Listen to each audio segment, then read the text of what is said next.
Bueno, y vamos ahora ya con una sección que tenemos aquí todos los jueves. Ya saben ustedes que nos toca una aventura cultural y eso es gracias a Raquel Toste, que está aquí con nosotros. Raquel, ¿qué tal? Buenos días. Muy buenos días. Pues sí, la verdad es que contentísima de traerles una aventura cultural, porque además lo que te traigo hoy, con lo que comenzamos la sección, es toda una experiencia cultural que yo he vivido y que recomiendo. Se llama Casa Palma, se encuentra en Tenerife. Bueno, resulta, Estíbaliz, que te voy a hablar de un lugar muy especial, porque Fátima Bravo, que es periodista y gestora cultural, ha acondicionado su vivienda a que sea un centro cultural donde se imparten, por ejemplo, charlas de arte, pero también charlas de cine, además por expertas, porque todo surge un poco, nos lo va a contar ahora, pues a raíz de, bueno, con la pandemia, sabes que hubo ese parón en la cultura, y hablando con unas amigas, además licenciadas y expertas en arte, pues decidieron abrir esta iniciativa para poder disfrutarla. Ya te digo, el entorno es diferente y por eso hace que también la experiencia sea muy diferente,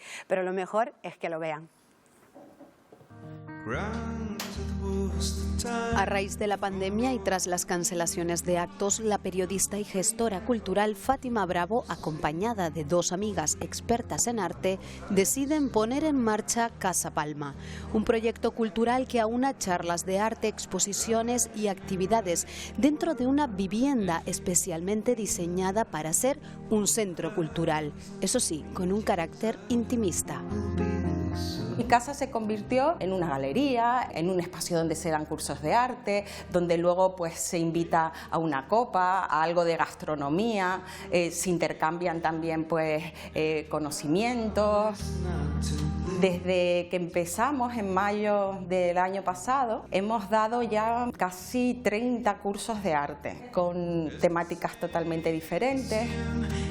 Uno de los objetivos de este tipo de charlas es también no solamente que tenga ese carácter didáctico de acercamiento, pero también que ese acercamiento a cosas más específicas o cosas más generales sea de una manera muy divertida y ampliar conocimientos, ¿por qué no también?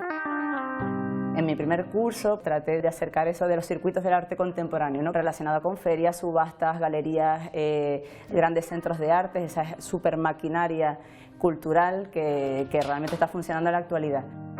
Cuesta mucho disociar eso del concepto de arte, pasión, pulsión, sentimiento, lo que me está moviendo, y el tema económico de, bueno, esto vale tanto. Pero no es lo mismo el valor para la historia del arte de una obra que el precio que tiene una obra en el mercado. Hay muchos artistas que la diferencia entre valor y precio es abismal. Lo más satisfactorio es cuando le ves los rostros a la gente que están disfrutando. Y encima te pregunta pues información sobre esta película, sobre este libro, sobre pues toda esta idea de dónde puedo conseguir información, pues es muy grato.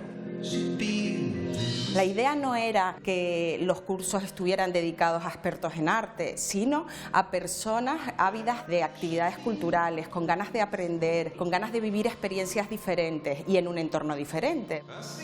Un objetivo que ha conseguido Casa Palma, lugar de encuentro para amantes de la cultura y el arte. Pues ya conocen este lugar, Casa Palma. Además les tengo que decir que la próxima actividad será una charla, un taller para niños, porque lo que hemos visto es enfocado a adultos, bueno, adultos, a jóvenes y adolescentes, ¿no? A todos los que les guste la cultura y el arte. Para todas las edades, sí, ¿no? Pero además el que viene ahora, por si quieren tomar nota, el más próximo, es el 2 de abril, son Secretos del Cine Fantástico y lo va a impartir la artista Cora Cruz, que también es cineasta, así que no se lo pierdan.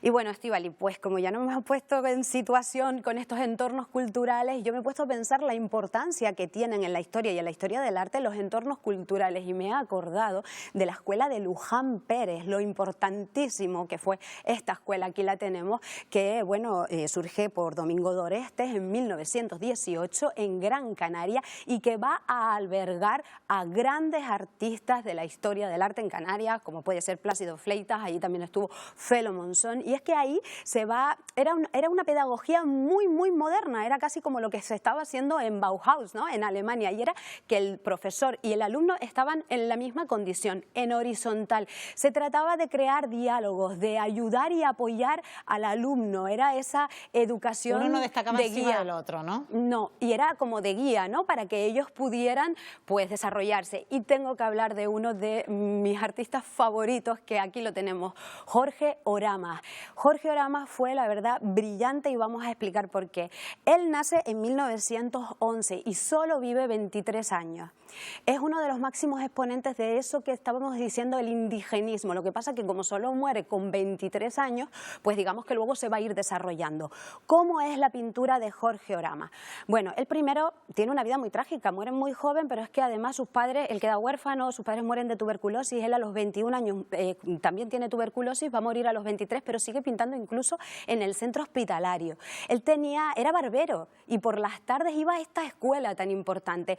¿Cuál es la importancia de Jorge Oramas? Bueno, pues que él va a coger el paisaje y le va a dotar, o a esta mujer, por ejemplo, como estamos viendo, de esa dignidad que tenía per se. O sea, no hacía falta poner una gran casa con balcones, no hacía falta poner a gente vestida típica como se había hecho hasta el momento, sino simplemente reivindicar Canarias tal y como es, las fachadas de las casas humildes, los barrios con los colores que tiene. Pero es que además su técnica es brillante. Él va a beber mucho del cubismo, va a estar muy en la vanguardia, conoce las obras de Picasso y además de Cézanne.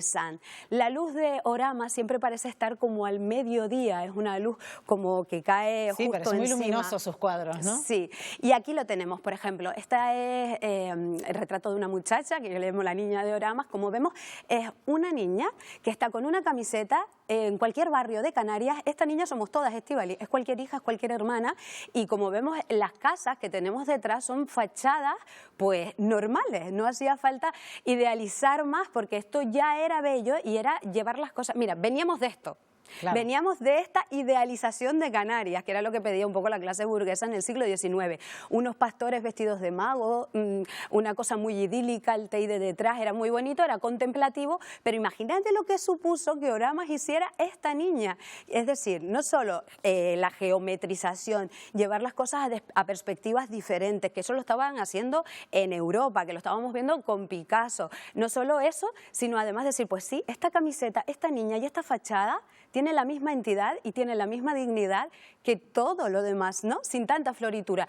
Eso también estaría dentro del indigenismo. De la realidad de la época, ¿no? Claro, es que eso también entraría dentro del indigenismo, porque si bien el indigenismo, por supuesto, se trata un poco de volver al origen. Todos los pueblos colonizados un poco van a buscar, ¿no? En esta época, como veíamos los murales en México con Diego Rivera, también en Colombia, los pueblos colonizados están buscando en sus orígenes, en sus raíces, para saber, porque claro, la historia la cuentan los ganadores, entonces estábamos buscando esas señas de identidad que también cuenten nuestra historia. Y en esto se enmarca también lo artesanal, lo textil, recuperar el paisaje tal cual es, sin que tuvieran esos balcones estupendos ni que fueran una cosa demasiado suntuosa.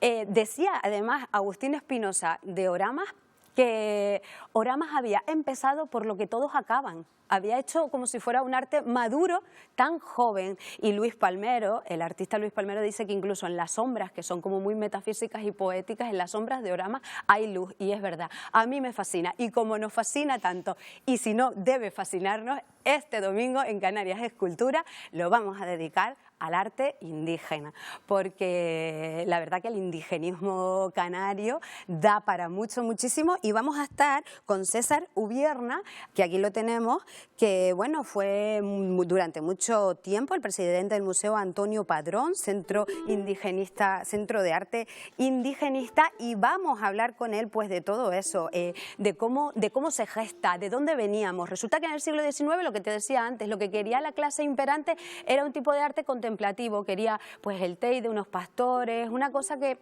evocadora. ¿Y cómo se produce ese cambio, no? ¿Cómo se produce el cambio de realzar lo nuestro con figuras como Felo Monzón, como Plácido Fleitas, de que ver en Canarias, porque siempre estaba esa pátina de como que si es demasiado humilde, si es demasiado artesanal, como que no es tan artístico. Nada que ver, lo elevan a una categoría superior. Aquí tenemos a Nicolás Maceu Matos, por ejemplo, así que yo creo que va a ser ser maravilloso, no se lo pueden perder. Por supuesto estará con nosotros Alexis Ravelo y nos dirá qué leer también, porque claro, el indigenismo no es un estilo, es una corriente de contenido. Claro, se que de puede ser repente indigenista, en los libros cubista, encontramos, exacto. claro. Encontramos muchísimo material muy bonito y además muy interesante, creo, para todos, para conocer también nuestra historia. Qué bien lo cuentas, Raquel. Ay, me encanta. La cita el Me domingo. encanta. El domingo a las 11:20. Muchísimas gracias, Estíbaliz. Gracias a todos. Buena semana, Raquel. Gracias Feliz a ti. programa.